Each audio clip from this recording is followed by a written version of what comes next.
Oh iya Pak. Iya pula. Apa cerita? Sehat kalian? Kredit lancar? Enggak lah ya, lancar lah pasti ya kan. Wah, kalian ingat nggak dulu waktu kita sekolah, zaman sekolah, ada lagu nenek moyangku seorang pelaut ya kan? Ingat nggak kalian lagu itu? Ingat lah ya kan? Lagu Ibu Sud ya, yang ngarang lagu itu ya kan? Percaya kalian sama lagu itu kan? Percaya lah ya.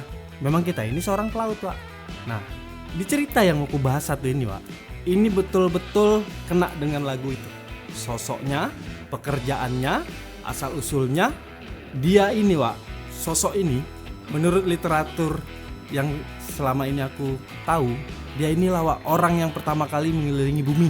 Kalian ikutin aja ceritaku ya, nanti kita tahu siapa orangnya ini. Yuk, gas Pak, masuk dalam kapal.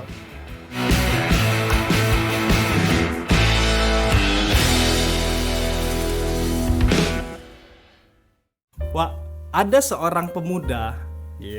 Ada seorang pemuda umur 10 tahun waktu itu yang dibawa kakeknya berlayar dari kampung halamannya ini di Maluku, Wak. Nah, mulai kan aku sedikit singgung-singgung nih. Dibawa kakeknya berlayar dari Maluku ke Pulau Jawa, Wak. Nama pemuda ini adalah Enrique. Pernah dengar kalian? Enrique, bukan Enrique Iglesias, bukan. Enrique de Molucas. Enrique de Maluku, Enrique Maluku kalau tepatnya Enrique Maluku karena dia berasal dari Maluku. Dibawalah si Enrique ini sama kakeknya ke Demak, yang waktu itu Demak ada di Pulau Jawa waktu itu. Sekarang juga situ. Iya ya, nggak pindah deh ya kan. Itu kan baru mulai nih kita bahas ya, serius lu ini. Nah, dibawalah sama kakeknya dari Maluku ke Jawa tahun 1508. Pada tahun 1508 itu berarti abad ke-15 ya, kalau tahun segitu ya kan, 16 ya, abad ke-16 ya. Dari Maluku ke Demak, catat ya. Kenapa aku bilang dia orang pertama keliling dunia, nanti kita tarik benang merahnya di awal cerita sampai akhir nanti yang mau aku ceritakan. Dibawa kakeknya dari Maluku ke Demak. Dari Demak dia tinggal 1 tahun di situ, belajar budaya Demak, belajar bahasa Demak ya kan. Pergi lagi dia ke Palembang, Wak. Pergi lagi, bukan naik bus, nggak ada bus PM toh waktu itu. Naik kapal. Kan ku bilang bangsa kita ini bangsa petualang. Petualangnya di mana? Di laut. Ya. Udah ya kan, Maluku, Demak ke Palembang. Di Palembang lanjut lagi dia kemana? Ke Malaka, karena waktu itu Malaka adalah pusat sentralisasi perdagangan. Tahu kalian? Jadi bukan di Tanah Abang pusat perdagangan waktu itu, Malaka. Jadi orang Tanah Abang pun belanja ke Malaka. Enggak lah ya, belum ada Tanah Abang waktu itu. Ya. Jadi sampailah dia di Malaka tahun 1509 ya. Waktu itu 1509 sampai dia di Malaka, tinggal dia di Malaka itu banyak belajar bahasa karena di sana kan pusat perdagangan kan, orang dari mana-mana aja datang ke situ ya kan. Orang Arab, orang Cina ya kan. Banyak belajar lah dia di situ. Sampai suatu hari ketemu dia dengan orang Portugis yang bernama Ferdinand Magalhães. Catat, nama-nama ini catat. Siapkan pulpen dan buku ya. Karena ini sejarah Wak. Udah ya. Nah, si Ferdinand Magalhães ini datang ke Malaka ngapain? Ya dagang, ya belanja, shopping, beli cengkeh, beli pala, beli ya rempah-rempah lah. Kan kita memang negeri penghasil rempah ya kan. Nah, transaksi udah lama lah di situ, ketemu Magalhães ya kan. Tapi ini di pertemuan ini ada dua versi ya, ada dua versi pertemuan ya. Pertama pertemuannya dia sebagai budak ya kan, budak karena waktu itu Maluku dikuasai oleh Portugis yang dipimpin oleh Alfonso de Albuquerque itu Albuquerque ya kan, Alfonso de Albuquerque gitu ya. Waktu sekolah kan kita bilang Albuquerque ya kan. Nah itu ditaklukkan, Malaka itu ditaklukkan sama dia waktu itu. Katanya, menurut versi yang berkembang, katanya si Enrique ini adalah budak. Katanya ya, diambil sama Magalhães karena dilihat Enrique ini pintar. Waktu itu Enrique masih berumur kurang lebih 15 tahun ya.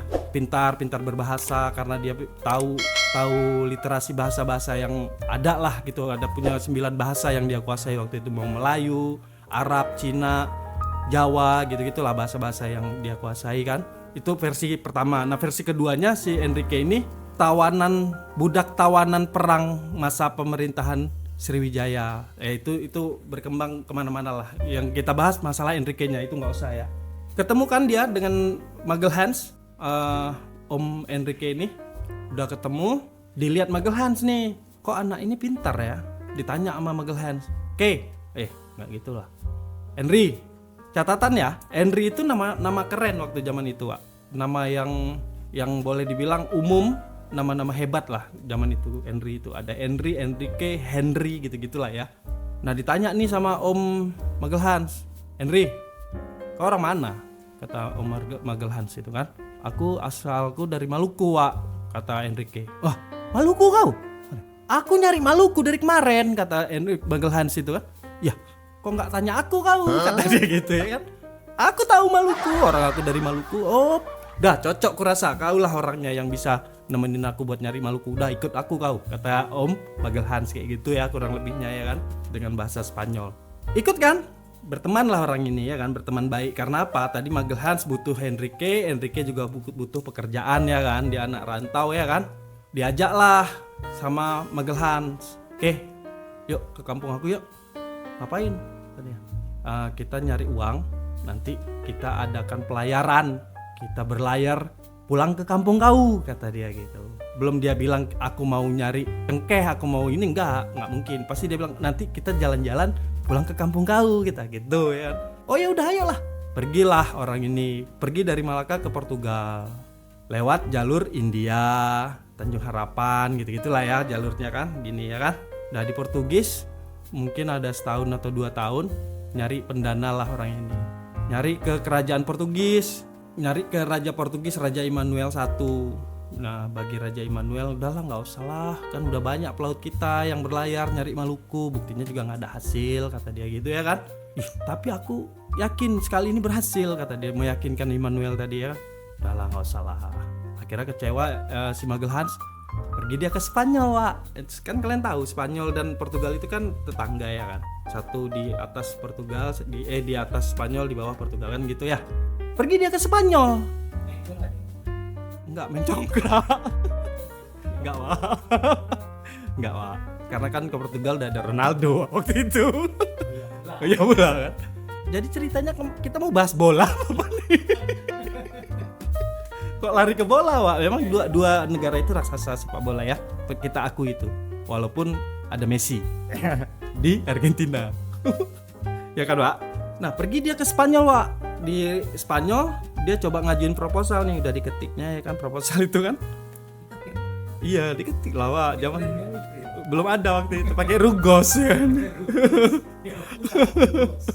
Ya, dia jinial nih. Raja, aku adalah seorang pelaut, katanya. Enggak gitu, enggak. Mempunyai pedang panjang. Aku adalah seorang kapiten. Raja, aku mau ke Maluku. Terus apa urusan namaku, kata raja itu. Enggak. Terus kenapa, kata raja itu. Kau kan orang Portugis, ngapain kau kemari, katanya. Minta tunjuk-tunjuk mau ke Maluku sama aku, katanya. Maksudku kemari, Raja, orang Portugis nggak mau ngedanain perjalananku ke Maluku. Sekarang aku minta ke raja, danain lah raja. Ujung-ujungnya duit nih ya kan. Invest lah, masuk lah invest. Pilih dulu biar invest tadi masuk ya kan. Pilih ya. Enak kali kopi ini. Masuk barang kapal. Masuk lah. Dah, datang kan dia ke Raja Carlos. Raja Carlos 1 ya, masih 1, belum 2. Datang dia ke Raja Carlos. Raja, aku bawa pemuda Maluku. Raja nggak percaya, ini orangnya. Nah, majulah si Enrique tadi. Kan dia jago bahasa, bisa lah dia bahasa Spanyol ya kan. Kata dia ya kan. Poco-poco. Kok poco-poco dari Spanyol? Enggak juga. Kan Enrique. Oh iya Enrique. Nah, maju si Enrique nih. Ya Raja, saya dari Maluku. Saya asli Maluku. Mana? Gak serius orang ini. Nah, terus dilihatnya, anak ini pintar. Siapa yang lihat? Namanya tinggi. Rapotnya bagus ya kan. Dilihat raja tuh, ya pula. Ini kulitnya gelap ya kan? Iya juga sih. Kau dari Maluku? Iya. bukti kau dari Maluku apa? Ya aku tahu cengkeh, bentuk cengkeh, aku tahu persis bahasanya, aku tahu persis kemana jalannya. Segitu kuat cara orang itu buat meyakinkan Raja Carlos tadi. Akhirnya turunlah dana tadi dari Raja Carlos, ya kan. Nah dikasihlah dana nih, uang, nih kalian jalan ya, nanti ku tambah lagi kapal 5. Berarti kalian berangkat dari Spanyol 5 ya, 5 kapal. Di 5 kapal itu, Wak, 300 orang tuh anak buah kapalnya itu yang mereka bawa tuh, gerombolan ekspedisi itu, ya kan. Di situ ada orang Portugis, orang Spanyol, orang Yunani, orang Perancis, orang Turki, orang Maluku termasuk salah satunya, ya kan. Nah, dari 5 kapal itu aku tahu namanya nih ya. Aku kasih tahu sama kalian ya. Satu kapal itu ya. 5 kapal itu ada kapal Trinidad, ada kapal Victory, ada kapal San Antonio, ada kapal Conception, ada kapal Santiago. Jadi 5 kapal ya, berangkat 5 kapal bawa 300 awak kapal ya. Berangkatlah orang itu dari San Lucarde Barrameda, berangkat orang itu tanggal 20 September 1519. Nah, catatan nih, Wak. Di antara Portugal sama Spanyol ini, mereka punya perjanjian Tordesillas namanya, Wak. Perjanjian Tordesillas ini adalah melarang negara Spanyol mengambil rute perjalanan yang udah dilewati oleh negara Portugal. Ya enggak? Di perjanjian Tordesillas ini. Jadi enggak boleh tuh Spanyol lewatin rutenya Portugal. Spanyol harus ngambil rute lain, ya kan? Jadi kan mau nggak mau muter otak nih orang ini. Kemana ya lewatnya? Sedangkan yang aku tahu cuma jalur res Portugal aja nih. Aku harus lewat mana nih? Kata orang di Magellan saya kan sama itu. Udah tenang aja, Wak, kata Enrique. Aku tahu katanya. Nggak gitu, nggak. Lewat Pantura. Ambil jalur Pantura ya. Lewat becak kayu ya kan. Jadi mau nggak mau kan lewat jalur lain orang ini, Wak. Akhirnya orang itu harus lewat Samudra Atlantik, Samudra Pasifik, ya kan? Lewat Chile, gitu-gitulah ya kan, jalur sebelah kiri ya kan. Jadi intinya gitu, Wak. Di perjanjian Tordesillas itu ngomonglah raja-raja dua negara itu di pertigaan simpang depan itu, jangan kalian ambil jalur aku ya. Ngomong-ngomong orang Portugis itu ke Spanyol ya kan. Aku jalur kiri, kalian ambil jalur kanan. Mau kemana kayak itu terserah kalian. Kalian ambil jalur sendiri kan gitu ya kan. Oke, kau mentang-mentang kau yang punya jalur. Oke, aku punya jalur sendiri kata orang Spanyol tuh ya kan. Udah berangkatlah orang itu lewat Atlantik, lewat Pasifik, lewat Chile. Pokoknya jalurnya itu ya kan, yang jalur sama sekali belum pernah dilewatin orang, Wah. Hah? Orang aja belum lewat, dia udah lewat ya kan. Bukan juga berarti orang belum lewat. Orang Eropa waktu zaman itu belum ada yang lewat. Ya mungkin kalau orang-orang lain, negara lain udah ada mungkin, apalagi negara kita nih yang seorang pelaut ya kan. Udahlah pasti udah tahu lah itu ya kan. Cuman orang Eropa kan waktu itu taunya jalurnya itu aja. Ya dia lihat situ aja jalur aman ya kan. Dia nggak mau ngambil spekulasi jalur lain. Nah, dicobalah dengan si Magellan tadi dengan tim-timnya itu, Wak. Ya kan. Nah, di perjalanan orang itu lewatin Chili, Paraguay, sampai suatu hari orang itu kehabisan logistik, transit lah di daerah Nicaragua ya kan. Mungkin juga udah ya pelaut ya kan, paham lah, berbulan-bulan udah ya kan. Dan oli kan, ganti pucuk senjata ya kan. Udah ya kan, mampir orang itu transit di daerah Nicaragua. Nah, lanjutin lagi orang tuh perjalanan, udah setelah transit tadi kan, mungkin seminggu atau 2 minggu transit, lanjutin lagi orang tuh perjalanan ngelewatin Samudra Pasifik, Wak. Itu samudra yang orang lain pun belum ada pernah lewat mungkin ya. Yang lewat ya si Magellan. Akhirnya dilihatnya ini laut tenang, menghanyutkan ya. Tapi nggak ada tepi itu laut, samudra ya kan. Tahu sendiri kalian. Akhirnya dinamailah sama Magellan samudra itu sebagai Samudra Pasifik, yang artinya lautan samudra yang tenang tak bertepi, kayak lagunya Nika Astria. Nggak juga. Nah, di Samudra Pasifik itu, Wak, orang itu kan 5 kapal ya kan. Di Samudra Pasifik itu, Wak, orang itu kehilangan satu kapal hilang, dibajak. Berarti kan ada pelaut lain, ada pembajak ya kan, ada pelaut lain. Ya mungkin warga sekitar atau warga-warga mana nggak ngerti kita. Intinya orang Eropa belum pernah lewat situ. Nah, dibajak satu kapal hilang ya kan. Kalah tinggal 4 ya kan. Jadi hilang kan tuh kapal karena ada pemberontakan, kata dia pemberontakan, padahal pembajakan. Dibajaknya orang itu ya kan. Takut juga nya orang itu. Kalah, tinggal 4, jalanlah lagi berempat ya kan. Nah, pas lewatin Selat Magellan, yang selat itu disebut sebagai nama Magellan karena apa ya? Karena terjadilah hilang kapal yang kedua. Sementara selat itu dia belum tahu selat itu apa. Cuman si Magellan ini kehilangan kapal yang keduanya di selat itu. Disebutlah nama itu Selat Magellan di terusan antara. Jadi disebutlah itu Selat Magellan, itu kehilangan kapal ya kedua. Udah 2 kali kan, tadi di Pasifik hilang, di sini hilang ya kan. Udah 2 hilang, tinggal 3. Belum sampai udah tinggal 3 ya. Kasian kali kan. Baru 1/4 jalan tuh. Nah, di tanggal 28 November itu, 28 November 1520 orang itu mengarungi selat Samudra Pasifik ya kan. Udah lewat dari Selat Magellan tadi kan, balik lagi ke Samudra Pasifik ya kan, ketemunya kan. Di 15 November 1520 orang itu mengarungi Samudra Pasifik selama 3 bulan, Wak, lamanya 3 bulan 20 hari. Catatan ya Wak ya, di kapal itu penumpangnya ya Wak, ada Sebastian Elcano. Sebastian Elcano ini nanti di akhir cerita nanti ada tuh keluar namanya lagi nanti tuh. Sebastian Elcano itu sebagai nakoda cadangan. Ada si Duarte Barbosa, iparnya Magellan. Si Duarte Barbosa namanya itu ada iparnya Magellan. Ada si Antonio Pagafetta, dia ini jurnal orang Itali, dia ini jurnal perjalanan lah, jadi penulis perjalanan lah, karena setiap kapal zaman itu kan harus ada catatan tulisan ya.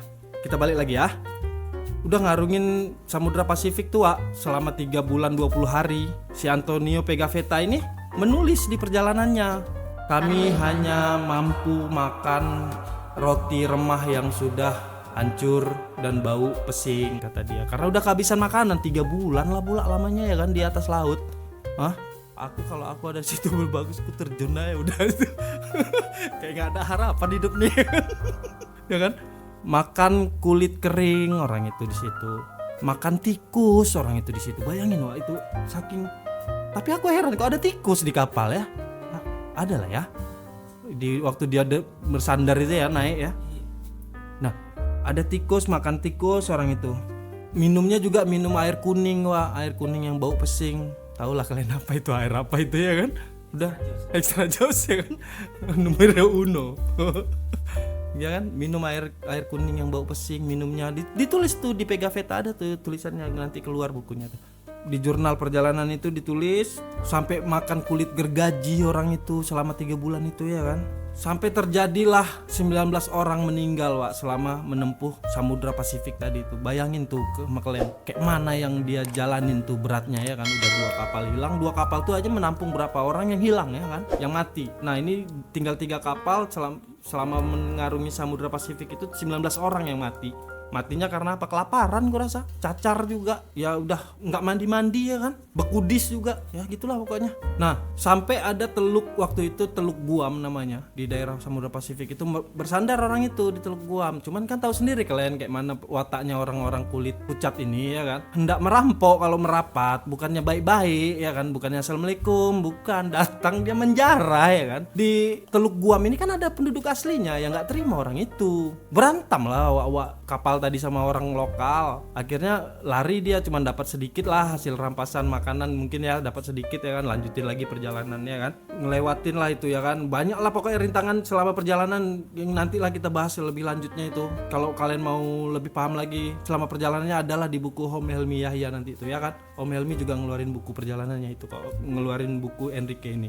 Nah di tanggal 16 Maret 1521 selama setahun perjalanan mereka menempuh Samudra Pasifik ya kan, yang ganas dan buas itu, bersandarlah dia di sebuah pulau kecil di daerah Filipina bagian luar itu, nama pulaunya Pulau Homonhon. Nah di situ turunlah Enrique tadi. Kan orang-orang suku itu kan bingung ya kan, nih kalian siapa, kata orang suku Homonhon itu mungkin ya kan. Dari mana kau, kata orang suku itu. Turun si Enrique. Berarti kan Enrique ini bisa berbahasa orang itu ya kan? Ya kan? Jago bahasa lah dia. Ngerti dia bahasanya. Cuman Magellan saja yang katanya orang berpendidikan gak ngerti, dia ngomong. Si Enrique bisa ngomong sama Raja Kolombu namanya. Raja Kolombu tuh yang buat anti nyamuk. Ya lo namanya Kolombu. Ya. Ngomong si Enrique sama Raja Kolombu. Raja, aku dari Spanyol. Aku mau keliling, mau berdagang, kata Raja Kolombu. Oh silakan, disambut hangat sama Raja Kolombu itu. Silakan. Masuk. Makan kata dia kan. Nah, menetaplah orang itu selama 2 bulanan ya. Menetap selama 2 bulan. Selama menetap 2 bulan di situ, Raja punya musuh. Ada, kata dia. Biar saya yang bantu, katanya. Sok jago pula Magellan sini ya. Menawarkan diri dia untuk membantu kerajaan Kolombu ini. Oh, kau bisa perang? Bisa. Wah, bantunya ya kan. Ya udah, ayo. Aku kebetulan ada musuh aku nih. Jadi menawarkan diri lah si Magellan sini, seolah-olah dia punya senjata, punya pasukan yang hebat ya kan.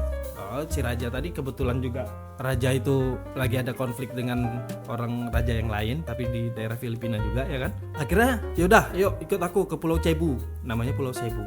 Diajaklah si Magellan sama rombongannya tadi itu ke Pulau Cebu buat berperang sama kerajaan Cebu. Nah, berangkat orang itu dari kerajaan Homonhon, si Raja Kulambu ini pergi ke Pulau Cebu mau menyerang Raja Humabon. Nama aneh-aneh namanya ya. Aku ngapalnya aja setengah mati aku. Jadi Raja Homonhon menyerang Raja Humabon. Si Homonhon di-backingin sama si Magellan, ya kan? Jadi selama di kerajaan Humabon, si Magellan tadi menyebarkan agamanya lah di situ. Akhirnya diterimalah sama kerajaan Humabon nih, Pak. Jadi berkembanglah agamanya si Magellan di situ, ya kan? Nah, tapi nggak semua suku yang menerima, Pak. Ada satu suku yang nggak terima, namanya itu suku Lapu-Lapu. Itu dia nggak terima. Aku lebih baik dengan kepercayaanku sekarang. Akhirnya konflik lah orang itu, Magellan sama suku Lapu-Lapu. Konflik.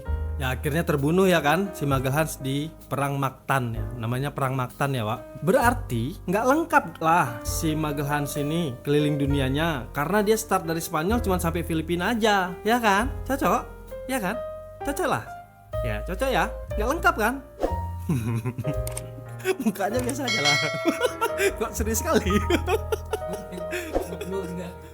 Berarti kan nggak selesai, nggak tuntas perjalanannya si Magellan ini buat mengelilingi bumi, ya kan? Karena dia dari Spanyol cuma sampai Filipina. Di Filipina mati dia, ya kan? Nah, akhirnya puncak pimpinan perjalanan tadi diambil sama Elcano kan? Karena Magellan udah mati, ya kan? Padahal Magellan udah memberikan wasiat kalau si Enrique ini dibebaskan. Udah tinggalkan Enrique, biarkan dia sendiri. Jangan ikutkan lagi. Tapi si Elcano tadi nggak mau bebaskan karena yang tahu Maluku itu cuma Enrique, ya kan? Nah, tapi Enrique juga pintar. Kalau dia teruskan perjalanan ekspedisi ini, ekspedisi The Moluccas ini, aku nggak selesai juga katanya. Kalian tahu lah orang kulit putih ini, ya kan?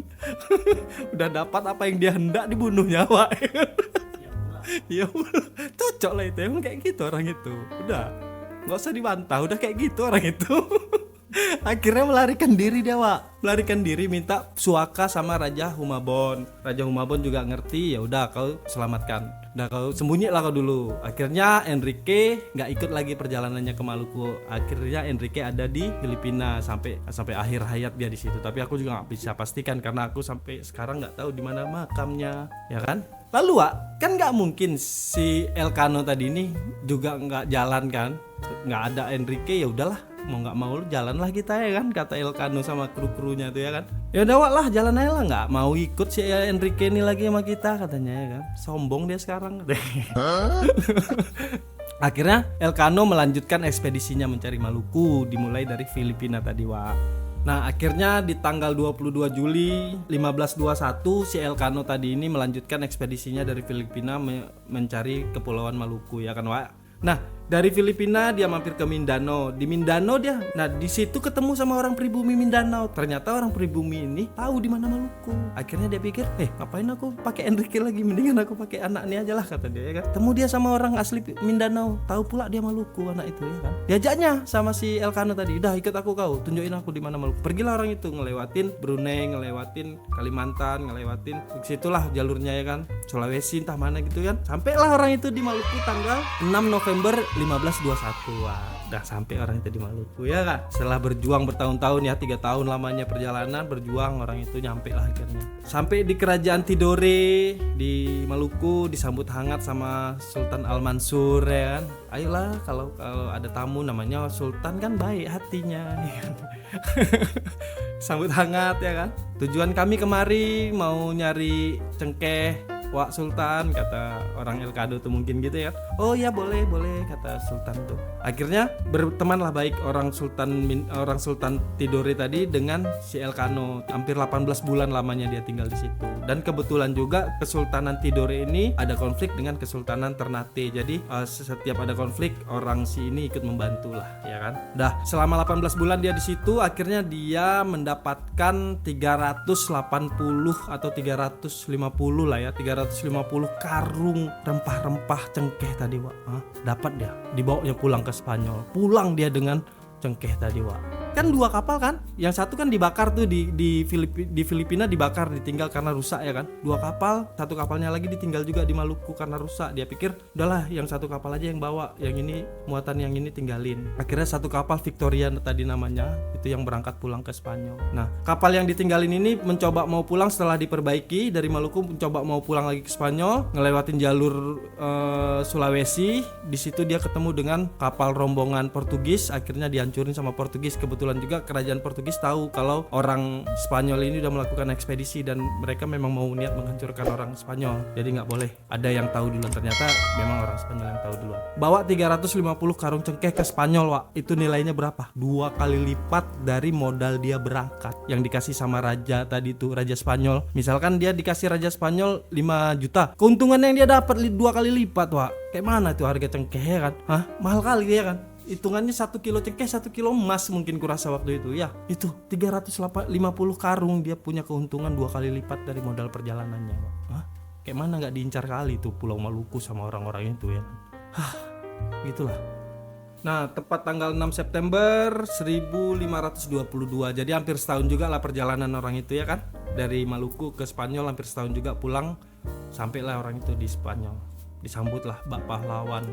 Jadi inti dari cerita aku ini, orang pertama yang mengelilingi bumi bukan Ferdinand Magelhaens, karena Ferdinand Magelhaens nggak tuntas menyelesaikan perjalanannya, dia mati di Filipina. Jadi orang pertama yang mengelilingi bumi si Enrique de Maluku. Karena apa? Dia start dari Maluku tadi yang awal ku cerita, start dari Maluku tahun 1502, dia ajak kakeknya kan, itu kan udah start tuh dia, keliling dia, ketemu dia Magelhaens. Jalan dia lewatin Samudra Pasifik, balik dia ketemu dia ke ini Filipina. Berarti kan udah lebih dari 360 derajat, Wak. 365 derajat hitungannya. Nah dialah orang pertama harusnya yang menjadi penjelajah pertama yang mengelilingi bumi, bukan si Elcano. Elcano itu 17 bulan setelahnya dia, karena dia si startnya dia tadi ini dari Spanyol. Si Elcano start dari Spanyol 17 bulan baru dia nyampe lagi Spanyol. Berarti dialah orang pertama yang mengelilingi bumi, Wak. Jadi jangan lagi kita beranggapan kalau orang pertama yang mengelilingi bumi ini orang Portugis, orang Spanyol. Nggak ada itu, nggak ada. Bangsa kita yang pertama, Wak. Bangsa kita yang memulai pelayaran, bangsa kita yang memulai kapal mungkin. Orang itu mungkin belum tahu kemana jalurnya, bangsa kita udah duluan. Ada catatan Alfonso de Albuquerque waktu itu. Di catatan itu dia bilang ke rajanya, waktu dia menaklukin Malaka ya, Wak, dia bilang, Alfonso ini bilang, "Raja, aku telah menaklukkan Malaka dan aku telah berhasil menguasainya." Di catatan itu ya, dengan narasi aku sendiri. Pokoknya intinya nih aku bilang, aku juga berhasil merampas peta Jawa, dan ternyata di peta Jawa itu telah ada Portugal, telah ada Portugis jauh sebelum kita mengenal Jawa. Berarti duluan orang Nusantara ini yang tahu di mana Portugis. Hah? Itu 1500-an. Berarti kita udah jauh sebelumnya kita udah tahu ya, Wak. Jadi betul kalau dibilang Ibu Sud itu Bang, udah betul itu. Kalau dibilang bangsa kita nenek moyang orang pelaut, udah betul itu. Kita memang bangsa maritim, Wak. Terima aja udah. Kita kuat dari maritim, kita kuat dari laut, kita punya petualang-petualang handal. Karena waktu itu, Wak, Robert Dix ini penulis Robert Dix. Dia menegaskan kalau orang-orang Nusantara ini telah ada jauh sebelum negara lain berlayar, itu telah ada meninggalkan pengaruh di daerah Madagaskar, di Afrika, di Cina, udah meninggalkan itu, Wak. Si Robert Dix tadi ini di bukunya dia bilang. Si Giovanni de Empoli juga bilang, Wak, di bukunya, kapal Jung Jawa ini adalah kapal yang memiliki besar 20 kali dari kapal Portugis. Malah dia bilang juga kapal Jong Jawa ini nggak bisa bersandar di Cina, ditolak karena apa, terlalu besar. Jadi bikin pengaruh nanti di kota Cina, mungkin kayak gitu. Saking takutnya sama kebesaran kapal kita gitu. Sekali datang rombongan, wah main-main kalian. Nggak cuma satu kapal, banyak pula ya kan. Dan gede-gede ya kan. Perbandingannya 1:20, Wak, kapal Jong. Heran loh orang itu. Nah, kapal Jong Jawa ini juga menjadi inspirasi, Wak, buat dinasti Song membuat jenis kapal yang serupa walaupun nggak setangguh kapal Jong Jawa. Karena apa? Kapal Jong Jawa kan punya bahan yang berkualitas ya kan. Kita punya jati ya kan. Tebalnya aja 4 lapis, Wak, ditembak itu nggak tembus, paling lecet dikit aja itu ya kan. Meriam itu. Nah, Wak, ada juga dulu Pelaut-pelaut Makassar di tahun 1600-an itu, Wak, pergi ke benua Australia. Benua Australia waktu itu belum ada orang-orang bule, orang-orang kulit putih itu ya kan, masih ada penduduk aslinya aja, orang-orang suku aborigin itu, Wak. Pergi ke sana nyari teripang, bukan lah. Pergi ke sana beli teripang, tapi belinya nggak pakai uang. Orang itu masih barter ya, karena orang aborigin kan nggak tahu uang kan. Itu saking hangatnya mereka disambut, Wak, sama orang-orang aborigin itu, Wak. Disambut baik gitu. Ya orang aborigin ini tahu orang Makassar ini datang mau ngambil teripang. Jadi udah nunggu orang itu di sepanjang bibir pantai, udah nunggu tuh dengan teripangnya. Orang Makassar datang tuh sampai berpuluh-puluh kapal, 1.000 sampai 2.000 orang ngambil teripang, ditukar dengan beras, ditukar dengan tembakau, ditukar dengan pisau. Segitunya orang kita, Wak, bermartabatnya orang kita. Coba kita bisa aja kita menjajah sama orang aborigin tuh, bisa. Orang kita udah tahu teknologi kok, orang aborigin aja belum pakai baju sampai sekarang. Enggak lah ya, sekarang udah pakai ya. Bisa aja kita menjajah, tapi kita bukan penjajah, Wak. Kita ini bukan penjajah, pebisnis kita ini. Ya, sampai segitunya ikatan yang dibangun antara orang Makassar dengan orang aborigin tadi, Wak. 1,5 abad lamanya itu ikatan yang dibangun, tau gak? Sampai suatu hari orang Belanda dengan VOC-nya itu melarang kita untuk pergi ke temu ke aborigin, untuk pergi ngambil teripang ke aborigin. Coba apa urusannya sama Belanda itu? Ini Belanda. Apa urusannya sama Belanda, orang kita mau ngambil teripang kok dilarang, kita nggak boleh. Akhirnya kita nggak boleh pergi ke sana. Orang aborigin itu bertahun-tahun nungguin orang Makassar datang, berharap ada yang datang bertahun-tahun, kok nggak ada datang saudaraku, mana teman-temanku, saudaraku dari Makassar nggak datang. Bertahun-tahun lamanya orang itu nunggu, Wak. Saking rindunya sama orang itu, berharap adalah satu orang Makassar datang untuk sekedar ngucapin selamat tinggal aja udah cukup memuaskan. Orang itu udah bahagia, Rin. Tapi sampai sekarang nggak ada lagi datang orang Makassar itu, Wak. Karena dilarang sama VOC. Kayak gitu ikatan yang dibangun antara orang kita dengan orang lain gitu. Kita nggak menjajah, kita datang bukan menjajah, enggak. Tuh, Wak, saking segitunya hubungan yang dibangun antara kita dengan orang aborigin. Sampai orang itu ngelukis di batu, itu ngelukis lukisan kapal kita tuh sama lambaian tangan orang Makassar, masih diingat sampai sekarang. Bahkan sekarang kata-kata manik-manik masih dipakai sama orang itu, rupiah masih dipakai sama orang itu. Ada kata-kata yang ditinggalkan sama kita. Di pinggir pantai itu ada dibangunnya tugu, gambar itu kapal. Saking segitu orang itu merindukan orang Makassar.